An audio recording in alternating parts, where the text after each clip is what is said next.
Assalamualaikum warahmatullahi wabarakatuh. Perkenalkan, nama saya Irfan Fahmi dengan NIM 64015210636. Kali ini saya akan membahas tentang chapter 2, yaitu prinsip-prinsip pendidikan matematika. Ada 6 elemen penting dalam prinsip pendidikan matematika, yaitu ada 1. Mengajar dan belajar, yang 2. Akses dan kesetaraan, yang ketiga ada kurikulum, kemudian yang keempat alat dan teknologi, kemudian penilaian, ada keenam profesionalisme, dan selanjutnya adalah mengajar dan belajar. Dalam kelas matematika perlu menunjukkan siswa bagaimana cara mengerjakan dan menunjukkan dasarnya. Kunci dalam pembelajaran untuk mempromosikan pembelajaran matematika yang lebih mendalam. Siswa harus tetap fokus pada ide konseptual dengan mempraktekkan keterampilan yang sudah dimiliki. Siswa perlu membuat koneksi atau menghubungkan dengan matematika dengan materi-materi yang sudah dipelajari. Faktor terpenting dalam belajar matematika pada siswa terletak pada keterampilan guru. Seorang guru yang efektif tidak hanya membutuhkan kompetensi yang tinggi di bidang konten, tetapi juga memiliki pengetahuan yang cukup tentang bagaimana siswa itu belajar. Selain itu, guru membutuhkan serangkaian kegiatan dan strategi kelas yang dibuat dengan baik dan bijaksana dalam menentukan teknik belajar yang akan digunakan di dalam kelas.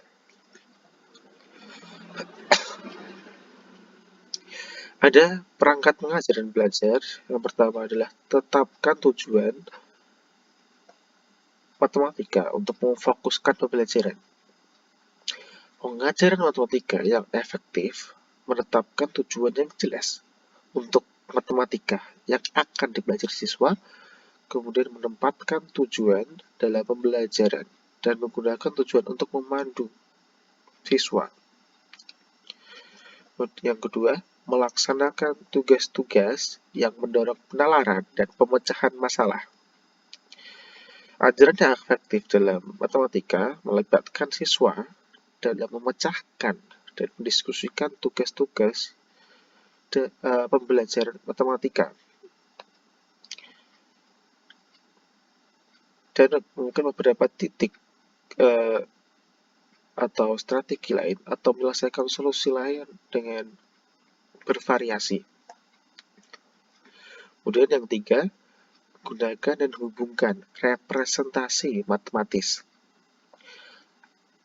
Pengajaran matematika yang efektif melibatkan siswa dalam membuat hubungan antar representasi matematis untuk memperdalam pemahaman konsep yang sudah ada dan prosedur sebagai alat untuk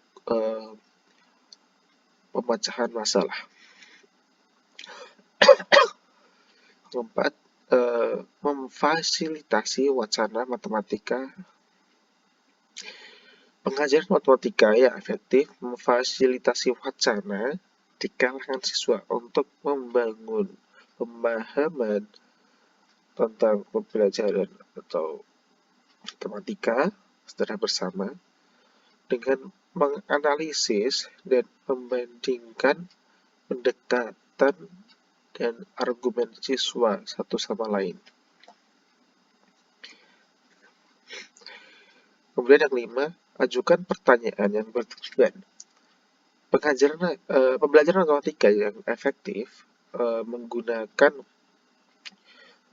pertanyaan yang bertujuan untuk menilai dan memajukan penalaran dan pemahaman siswa tentang ide matematika yang penting dan berhubungan.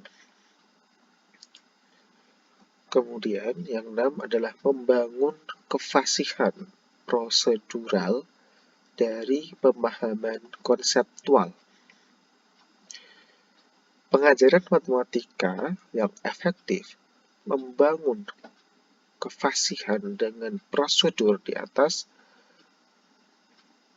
pemahaman konseptual sehingga siswa dari waktu ke waktu semakin menjadi lebih terampil dalam menggunakan prosedur secara fleksibel saat mereka memecahkan konseptual dalam masalah matematika. Dan yang ketujuh, mendukung perjuangan produktif dalam pembelajaran matematika.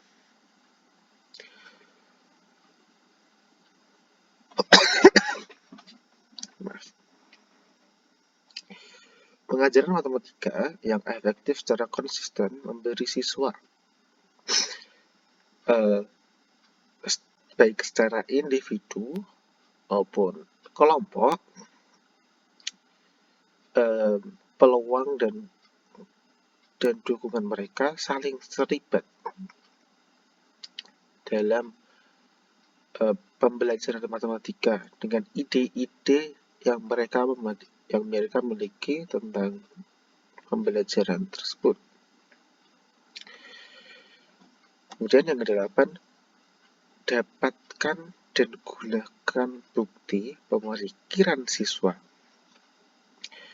Pembelajaran matematika yang efektif menggunakan bukti pemikiran siswa untuk menilai kemajuan menuju pemahaman matematika untuk menyesuaikan instruksi terus-menerus dengan cara mendukung dan memperluas pembelajaran dari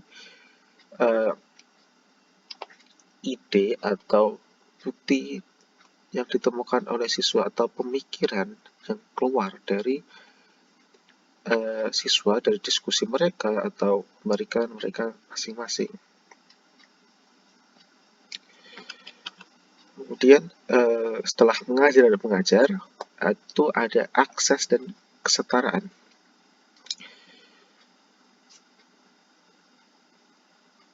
Semua siswa memiliki hak untuk mengakses semua bidang secara setara serta bahan ajar dan pengajaran yang berkualitas tinggi.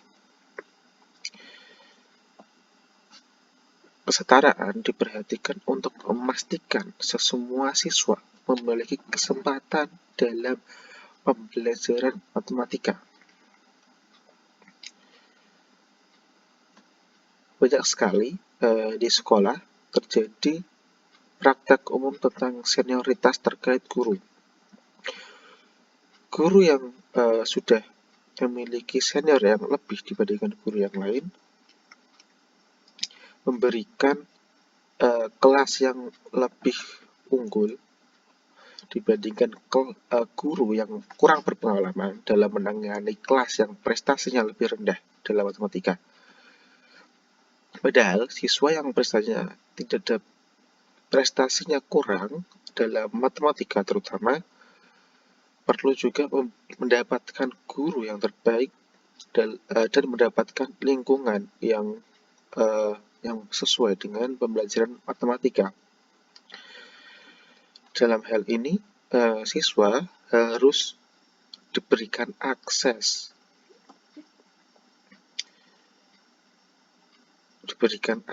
dalam belajar dan kesetaraan dalam belajar.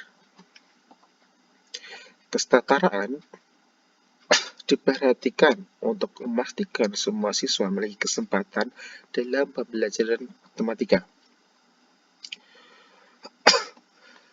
Jadi, penggunaan strategi pembelajaran, teknologi, kerja kelompok, kooperatif, dan lain-lain untuk dapat membantu siswa mempelajari matematika.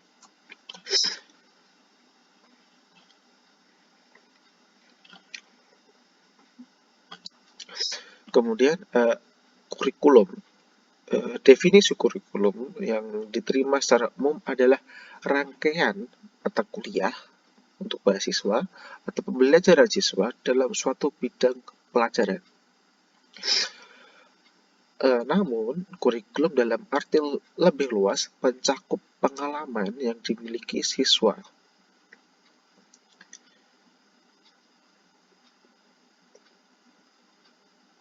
Siswa juga dapat belajar berdasarkan kelas, bagaimana itu kelas itu diatur, bagaimana guru mendidik psikologi siswa, atau alat apa yang digunakan untuk belajar, teknologi apa yang digunakan, dan sebagainya.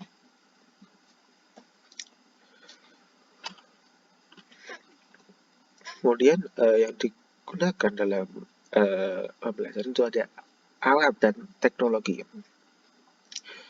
Penggunaan teknologi di kelas matematika sangat penting. Dengan begitu, siswa lebih aktif pembelajaran dalam contohnya menggunakan kalkulator, papan tulis, dan internet. Eksplorasi itu membantu untuk pelajaran sosial, contohnya adalah geometri.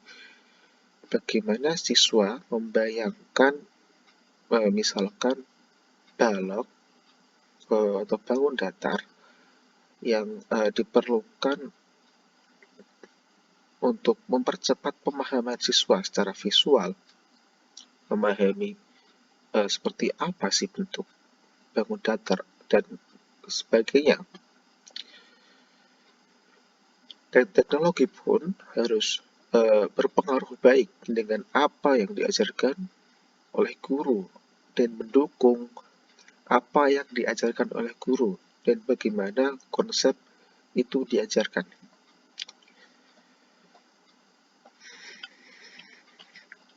Kemudian ada penilaian. Penilaian adalah sebuah proses di mana informasi dikumpulkan tentang siswa untuk meningkatkan proses pembelajaran. Informasi ini dapat dikumpulkan melalui administrasi formal tes, atau misalkan UTS atau UAS atau kuis dalam pembelajaran, hasil penilaian siswa, presentasi yang diberikan siswa di depan kelas, atau wawancara siswa secara individu,